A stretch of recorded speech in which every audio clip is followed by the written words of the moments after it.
Le cours d'aujourd'hui, c'est la réflexion de la lumière. La réflexion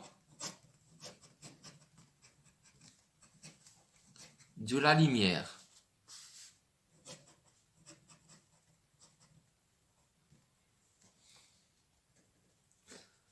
On a deux sortes de réflexions. Quand les rayons lumineux ou un faisceau lumineux tapent sur un plan rugueux, par exemple, la lumière qui tape sur une surface rugueuse, on dit la lumière qui tape ou qui tombe sur une surface rugueuse.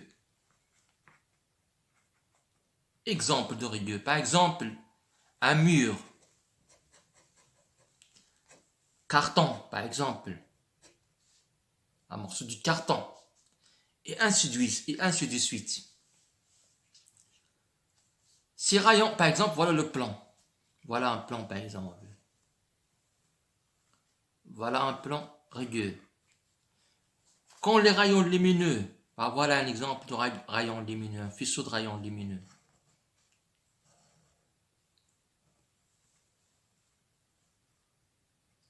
Tape sur ce plan, ils ne se réfléchissent pas dans la même direction. Ils se réfléchissent dans toutes les directions. Voilà, par exemple, celui-là se réfléchit là. Par exemple, celui-là se réfléchit là. L'autre se réfléchit là. Ça s'appelle la diffusion. C'est la diffusion.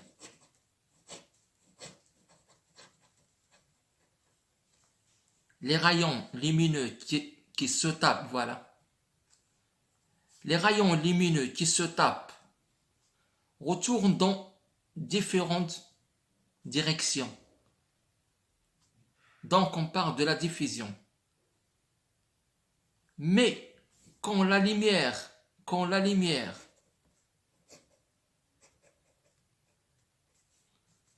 tombe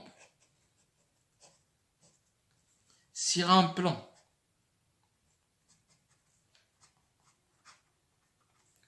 poli et lisse, exemple, un miroir ou une tôle d'inox par exemple, une tôle d'inox.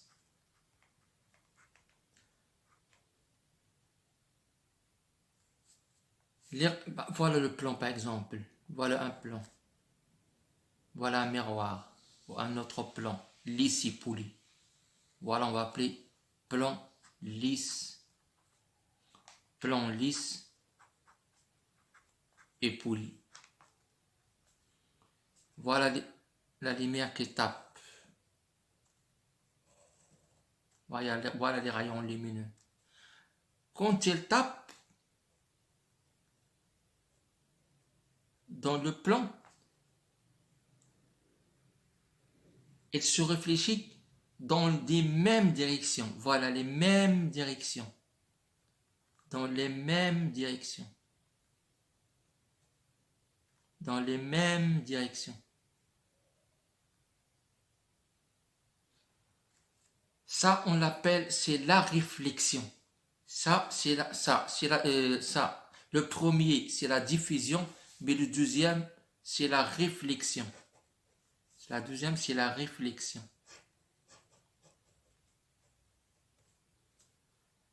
Donc, la différence qu'on constate, c'est quoi? C'est que les rayons lumineux réfléchis, dans le premier cas, se propagent dans des directions différentes. Mais dans le deuxième cas, les rayons réfléchis se propagent dans les mêmes directions. On appelle ça aussi réflexion spéculaire.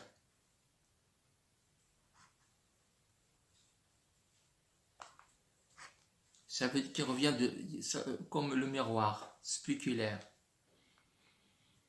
C'est pour cette raison-là qu'on se voit dans un miroir, car les rayons réfléchis se propagent dans les mêmes directions. Par contre, dans le cas du mur, par exemple, dans le carton, eux ne se voient pas. Donc, si on veut la définition de la réflexion, la définition, c'est quoi? La définition de la réflexion. Donc, la réflexion spéculaire, bien sûr, c'est le changement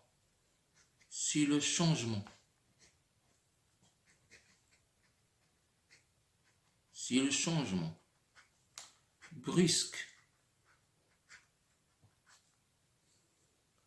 de la direction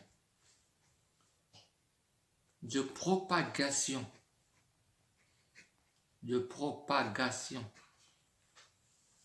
de la lumière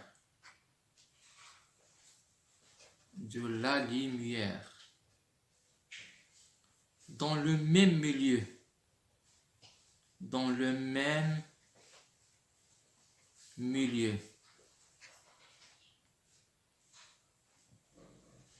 quand il tombe quand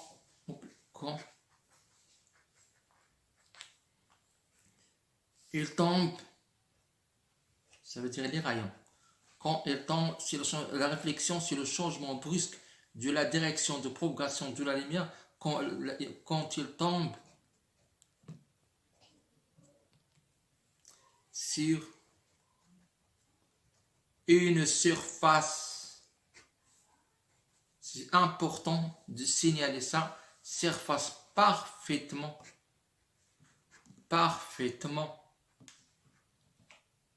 lisse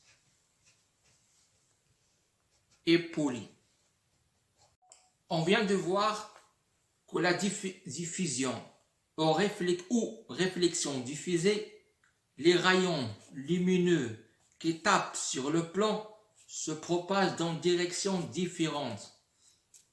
Mais dans le cas d'un plan lisse et poli, les rayons qui tapent sur ce plan-là, par exemple le miroir, se propagent dans les mêmes directions. Chaque rayon réfléchi ressemble à l'autre rayon. Donc, la définition, la réflexion, c'est le changement brusque de la direction de propagation de la lumière dans le même milieu quand il tombe sur une surface parfaitement lisse et polie. Rayon lumineux rencontre une surface parfaitement lisse et polie. Voilà un plan par exemple. Voilà par exemple le rayon qui frappe ce plan lisse et poli. Il se réfléchit dans une direction. Ce rayon-là s'appelle rayon d'incident. Ce rayon-là s'appelle rayon d'incident.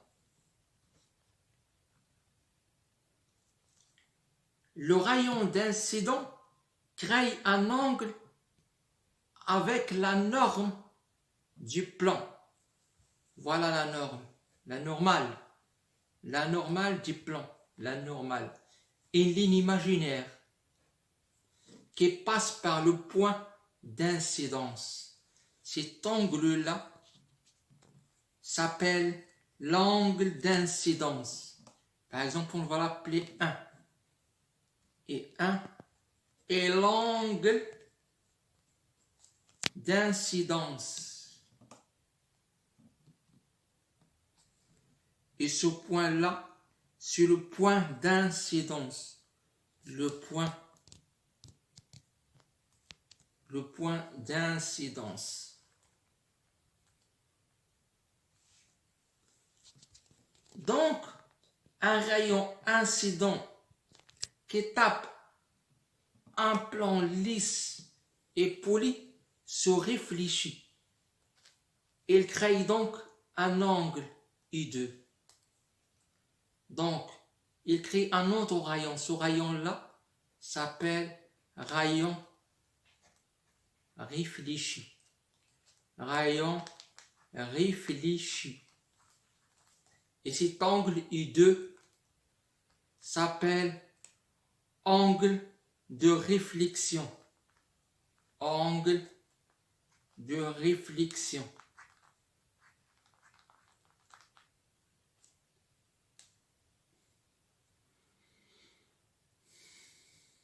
Donc, le premier angle symbolisé par I, ou le deuxième angle I2, on va l'appeler R. Donc, c'est plus I2, c'est R. Angle R égale à I2 est égal à angle de réflexion. Dans le cas de réflexion, on parle de I et de R. Donc, I,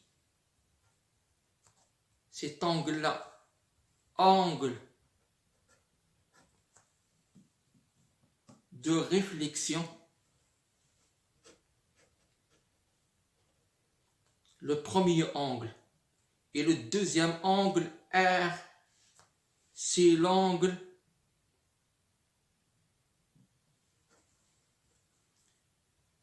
le deuxième angle, c'est R, c'est l'angle pardon. Le premier angle, c'est angle d'incident. Angle d'incident. Le premier angle, I. Angle d'incident.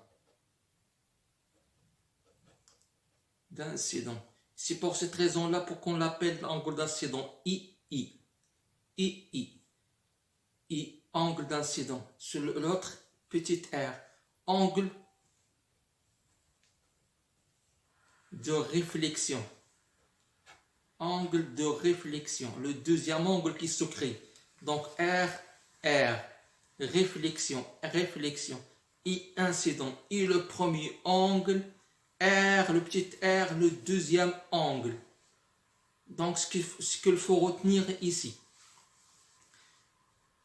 Quand le rayon tape sur un plan poli, parfaitement poli et lisse, il se réfléchit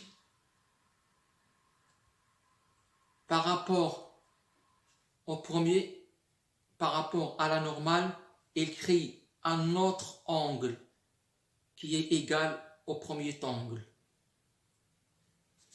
Cet angle, le premier angle s'appelle I, angle d'incident, et le deuxième angle s'appelle angle de réflexion.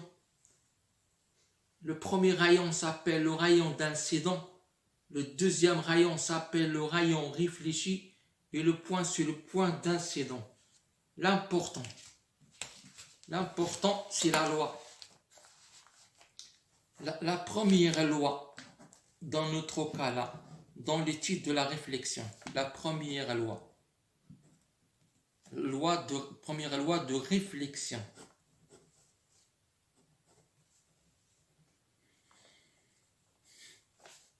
Rayon.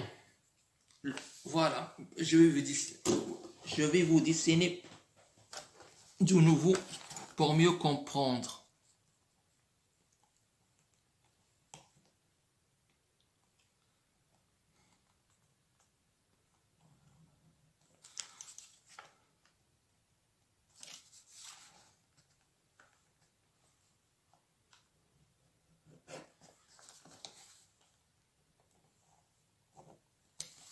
Nous avons rayon d'incident, nous avons angle d'incident qui est petit i, nous avons l'angle réfléchi qui est petit r, nous avons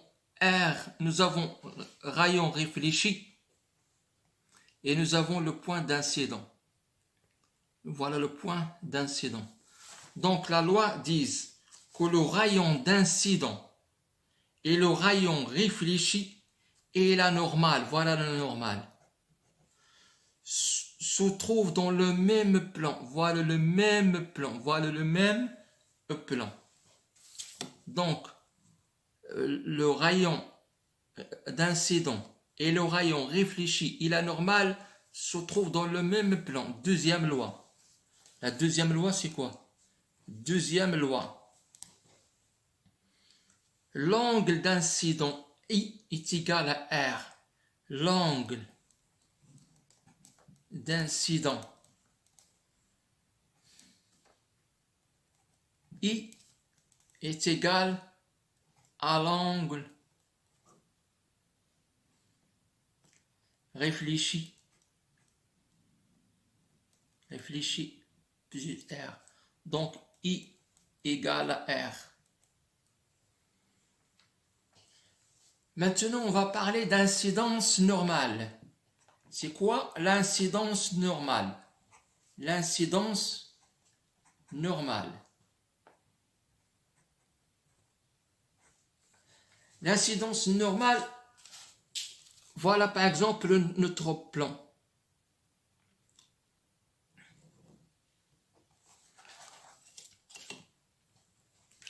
Mais au lieu que le rayon lumineux vient du côté de la normale, maintenant, il vient perpendiculairement suivant la normale. Par exemple, ici, c'est la source lumineuse. Donc, le rayon incident tape le plan perpendiculairement suivant la norme. Automatiquement, puisqu'on a réflexion, le rayon réfléchi retourne dans le même axe. Donc, dans ce cas-là, I est égal à R est égal à 0. I est égal à R, petit r, est égal à 0. Voilà par exemple ici la norme, voilà la source de la lumière, voilà le rayon d'incident et voilà le rayon réfléchi. Ils sont opposés. Écrit des angles égaux mais nuls, car la source tape perpendiculairement au plan. Dans ce cas-là, on parle d'incident normal. Dans le cas où le rayon lumineux frappe le miroir perpendiculairement et il se réfléchit suivant la normale. Dans ce cas, I égale à R égale à 0. Maintenant, on passe de la réflexion à la réfraction. Vous devez faire la différence entre la réfraction et la réflexion. Voilà le cours de la réflexion. Maintenant, on va parler de la réfraction. La réfraction. La réfraction.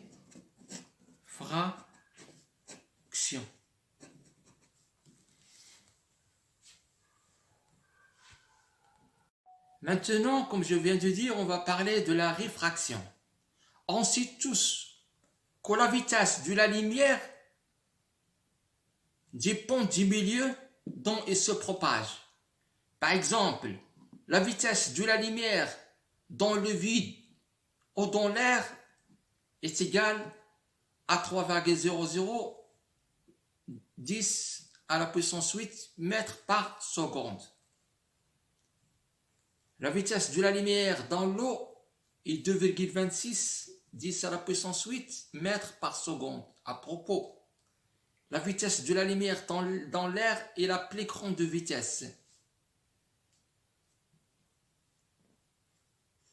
Voyons par exemple notre exemple proposé devant nous.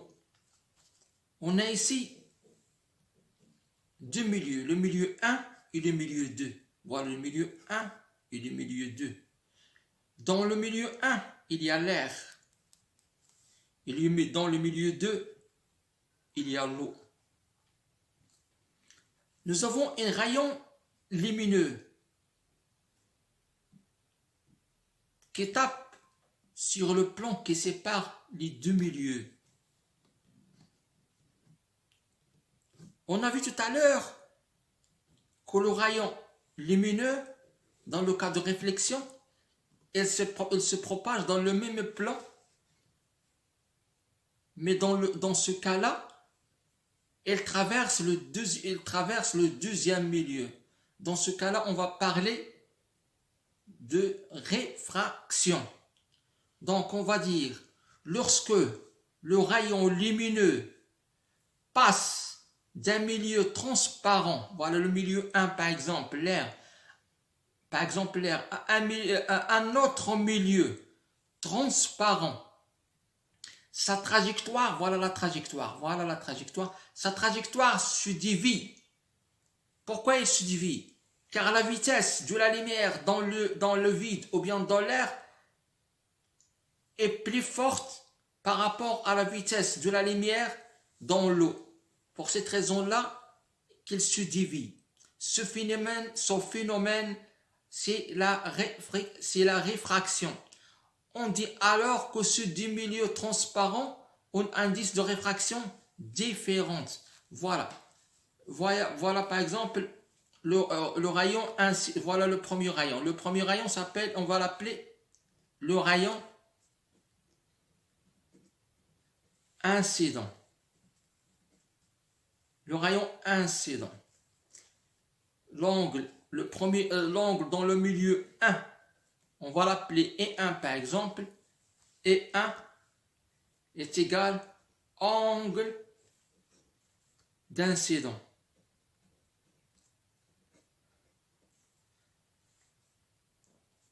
Ce rayon lumineux, quand il traverse le deuxième milieu, il crée une réfraction. Donc cet angle-là,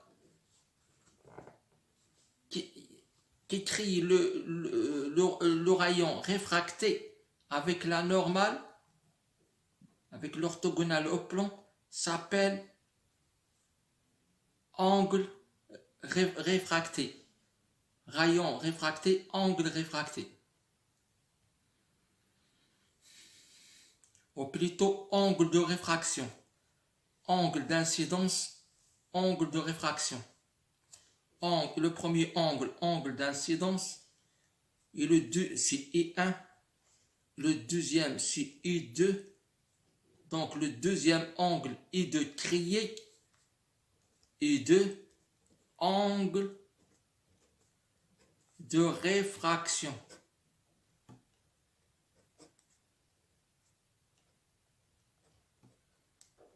Voilà l'angle I2, voilà l'angle de réfraction, voilà l'angle de réfraction I2, voilà I2. Voilà ce rayon-là, on va l'appeler rayon réfracté. Rayon réfracté. Réfracté. Donc, récapitulons.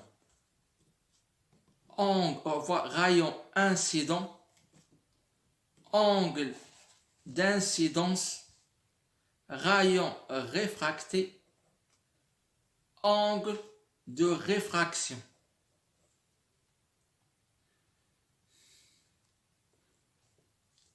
Maintenant, on va parler de l'indice de réfraction. C'est quoi un indice de réfraction? Indice de réfraction.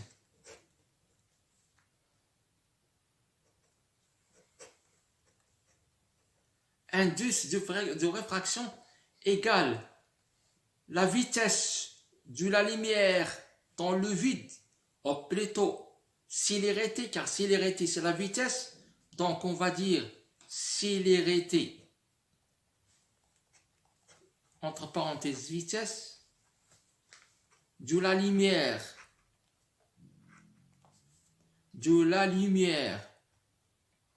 dans le vide,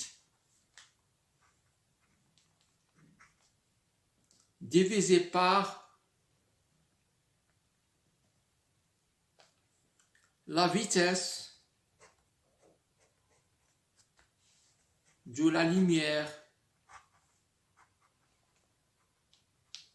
dans le deuxième lieu. Dans le deuxième milieu. Dans le deuxième milieu. Ça veut dire le milieu, le milieu où il y a la réfraction. La deuxième milieu.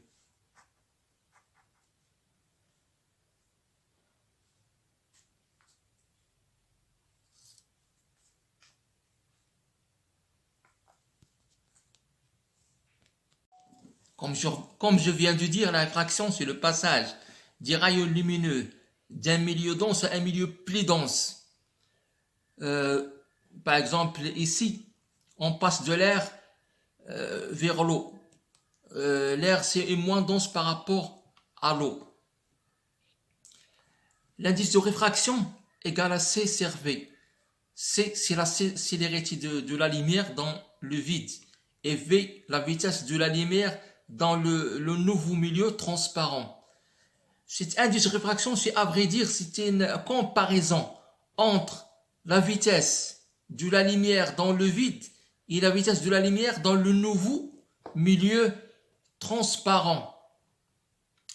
Par exemple, ici, si on veut mesurer l'indice de réfraction de l'eau, on va dire est égal à C sur V, ça veut dire vitesse de la lumière dans l'air divisé par vitesse de la lumière dans l'eau. Or, on sait que la vitesse de la lumière dans l'eau, dans le vide, ou bien dans l'air, est égale à 3 multiplié par 10 à la puissance 8 mètres par seconde. Et la vitesse de la lumière dans l'eau est égale à 2,25 multiplié par 10 à la puissance mètre par seconde, qui est égal à 1,33. Ça veut dire quoi, c'est 1,33? Ça veut dire que la vitesse de la lumière dans l'eau est moins rapide 1,33 fois qu'à l'air. Et on peut dire aussi que la vitesse de la lumière est 33 fois plus dans l'air, dans le vide que dans l'eau. Donc c'est une sorte de comparaison.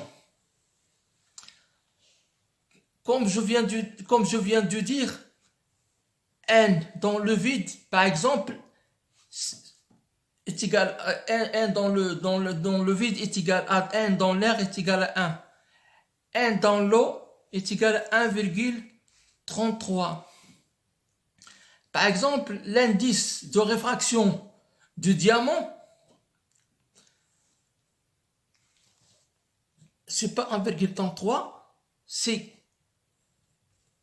C sur V. Ça veut dire que la vitesse de la lumière dans le vide et la vitesse de la lumière dans le diamant. Par exemple, si nous avons n dans l'indice de réfraction, par exemple, du verre égale 1,50, on cherche la vitesse de la lumière dans le verre. Or, n dans le verre égale 6 sur V. Automatiquement, la vitesse de la lumière dans le verre est égale à C, on fait une permutation, donc est égal à C sur n de verre, qui donc est égal à 3, 10 à la puissance 8 mètres par seconde, divisé par 1,5, est égal à 2, multiplié par 10 à la puissance 8 mètres par seconde. À propos, l'indice de réfraction n'a pas d'unité. Maintenant, comme je viens de dire, la effringence, c'est la capacité à faire dévier la lumière. Par exemple, l'eau a dévié la lumière qui provenait de l'air. À propos, si l'indice de réfraction, par exemple, d'un milieu 1 est supérieur à par exemple, à l'indice de réfraction numéro 2, cela veut dire que la vitesse de la lumière dans le milieu 2, donc la vitesse de la lumière dans le milieu 2 est supérieure à la vitesse de la lumière dans le milieu 1. N1 est supérieur à N2, ça veut dire que le milieu 1 est plus dense que le milieu 2. Donc, plus dense, automatiquement, sa vitesse, il est inférieur par rapport à V2. Donc, on doit faire attention à cela. N1 supérieur à N2, automatiquement, V1 est inférieur à V2. Ou plutôt, on dit V1 inférieur à V2. N1 supérieur à N2, automatiquement V1 est inférieur à V2. Vitesse de la lumière dans les deux nouveaux milieux. Et quand on dit N1, on doit regarder les flèches. C'est les flèches qui nous indiquent le milieu 1 et le milieu 2. Toujours la flèche, c'est elle qui nous indique le milieu 1 et le milieu 2. Par exemple, dans ce cas-là, voilà la flèche, elle se dirige en bas. Donc le milieu 1, c'est ici, ça c'est N1 et ça c'est N2. Et dans, par exemple, un autre cas. Voilà un autre cas. Voilà le premier, voilà par exemple, voilà la normale. Voilà la flèche qui se dirige vers le haut. Donc, dans ce cas-là, le N1 c'est ça. Voilà le N1 et voilà le N2. Ça c'est le E1 et ça c'est le E2. Donc c'est la flèche qui nous indique le N1 et le N2.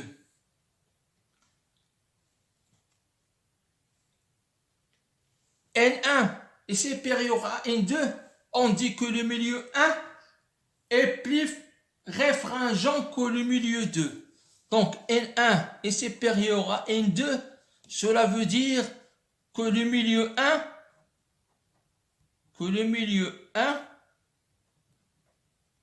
est plus réfringent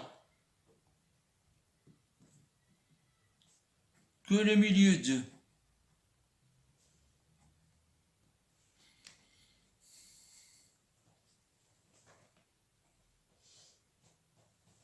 À propos, si la lumière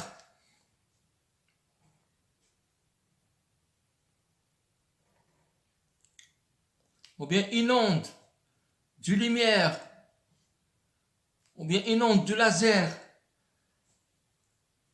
ou bien un rayon lumineux passe perpendiculairement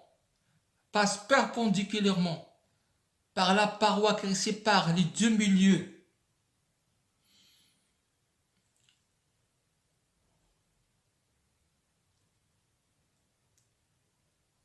il n'y aura pas, dans ce cas-là, puisqu'il passe perpendiculairement, il n'y aura pas de réfringence.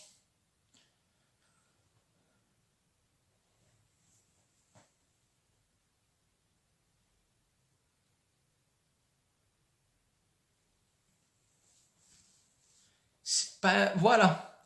Si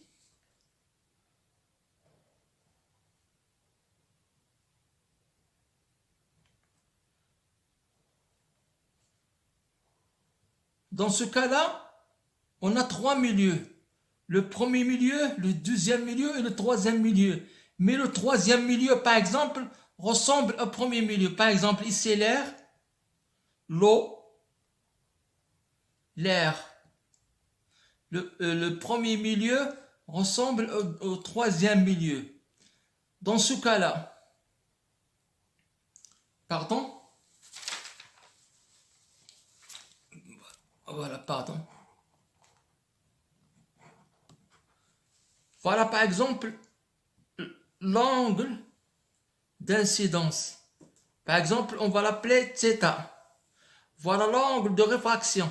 On va l'appeler I. Voilà une autre perpendiculaire là. Donc, il va se créer un autre angle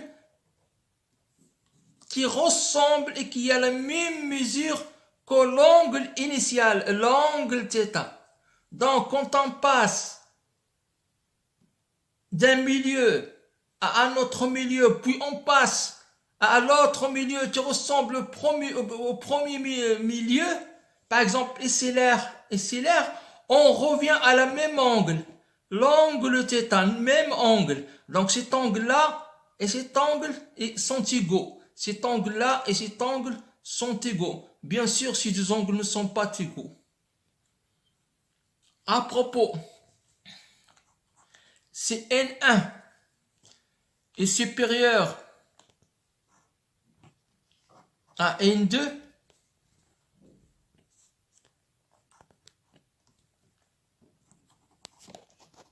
et 1 est inférieur à I2. Plus que le milieu est dense par rapport à l'autre milieu, plus son angle est inférieur à l'autre angle moins dense. Donc, par exemple ici, comme je viens de dire, IN-I est supérieur à N2, cela implique que I1 est inférieur à I2. Maintenant, on va étudier la loi de la réfraction de Snell et Descartes. On va étudier la loi